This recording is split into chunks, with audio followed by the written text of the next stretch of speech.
Hello everyone, myself Professor Meenal Sharma, and today we are going to start with the next concept, that is your Sales of Goods Act 1930.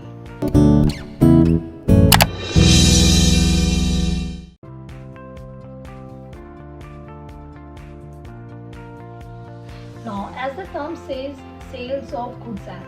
Now, this act is basically we are going to talk about your sales relating to your goods and your services.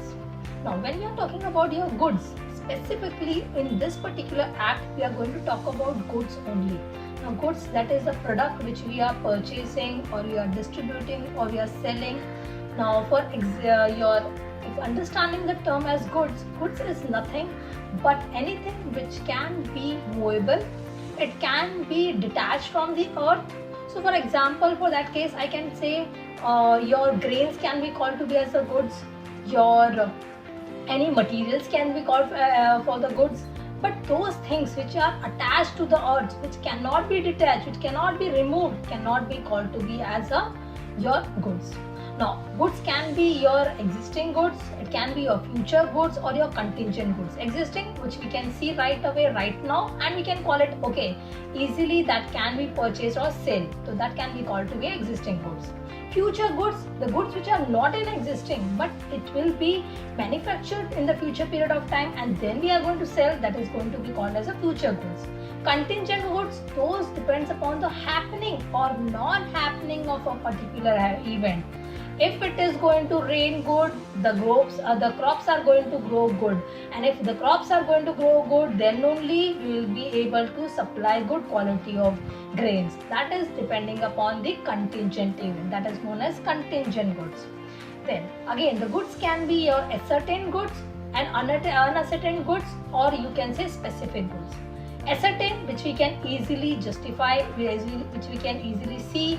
For example, grains. Okay, grains in which get wheat of a basmati. When we are calling of the wheat from Punjab, wheat from Haryana, wheat from Rajasthan. So over here, different quality of the wheats can be ascertained by distinguishing their quality.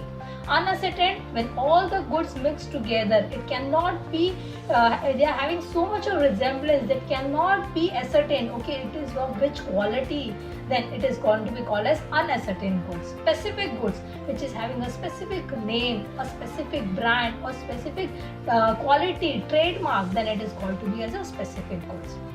Now, this was your concept of your goods. Moving further, when we are talking about your Sales of Goods Act, we are going to talk about the major thing, that is your selling and your purchasing or your selling of the goods. When I am talking of your purchasing and selling of the goods, it can be a retail also, it can be a wholesale also. So now when you are studying about the Sales of Goods Act, just think from the seller's point of view or from the buyer's point of view, but not the consumer's point of view. See, consumer is someone different from your buyer. A consumer is a person who is going to consume the goods. A buyer is a person who can buy. At the same time, might be possibility he is going to further sell the goods. So even sometime he can be a seller also. For example, when we are talking about the retailers, the wholesalers, those are the people when we call as a buyer. When we are consuming by ourselves, we are purchasing the good for our own use, then we are called to be as a consumers. Now, when we are talking about the sale, what are the basic essentials of the sale? See, anything cannot be called to be as a sale. It has to have a specific essential. The first as of all, your sale should have minimum two parties. A person cannot sell the good, cannot purchase the good by himself and sell it to himself. So that's why whenever you are going to say that I have done a sale of a particular product, a bicycle, a car, a grain, so then it means to say you have sold particular goods to someone else. So there are minimum two number of parties who should be involved when we are talking about the sale. Second, the sale can be of your conditional sale or your unconditional sale, or it can all be called as your conditional or absolute. So in my sale, when I'm talking about I'm going to sell you 20 quintals of rice only if you are going to give me money in cash. That is my condition before I'm selling the goods. So that is known to be as your conditional sale. When I'm saying absolute, okay, 10 ka do, 10 ka do, 10 ka do. This is the kind of your absolute. Whomsoever is coming, I'm going to sell all these goods to you. That is known as your unconditional or absolute. As it is, we are going to transfer the property. The third point is your transfer of property. Now, this is very important for you to understand. Whenever we are going to talk about your sale, it should always have a transfer of property. Now, transfer of property means to say the goods are being passed from one person to another. So for that reason, you have to understand one very important thing, that is the transfer of ownership and your transfer of possession. So when specifically I'm talking about your sale, it is absolutely transfer of possession also and your transfer of your ownership also. So it was my good, it was my bicycle. Now I am selling off my bicycle to you. Completely, you will become the owner of that particular bicycle. So now the possession is also there, and at the same time the ownership is also there. Now it's up to you. You can sell it off to someone else, you can use it for yourself, or you can gift it to someone else. That is the right when we are transferring the property. So in your sale, there should always be a transfer of property.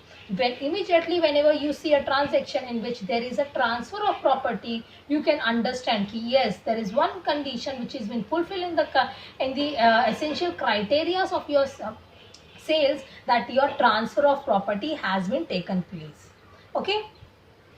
Next part is when you're talking about your sale, it should always have a particular price. See, remember we had done the concept of your consideration. Similar over here, when we are talking about a sale, it should always have a price. Anything which is being sold for free of cost, it is not going to come under the definition of your sale. Whenever I am going to think about your sale, it is always going to have a price, be it 1 rupee, 2 rupee, or 1000 or 1 crore. That is not essential, but you are required to pay a price, and then only it will be called to be as a sale. Then the fourth part is when I'm talking about your sale, it should always be goods.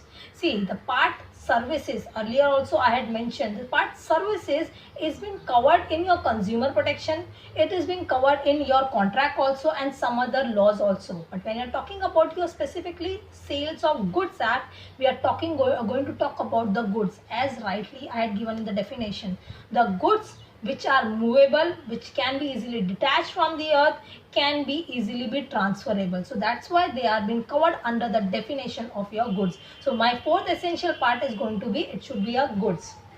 Next part, when I'm going to talk about your sale, it needs to have all the essentials of a valid contract. Now that means to say it should have an offer, acceptance, free consent, consideration, it should be lawful object and all, it should have the capacity to enter into the contract.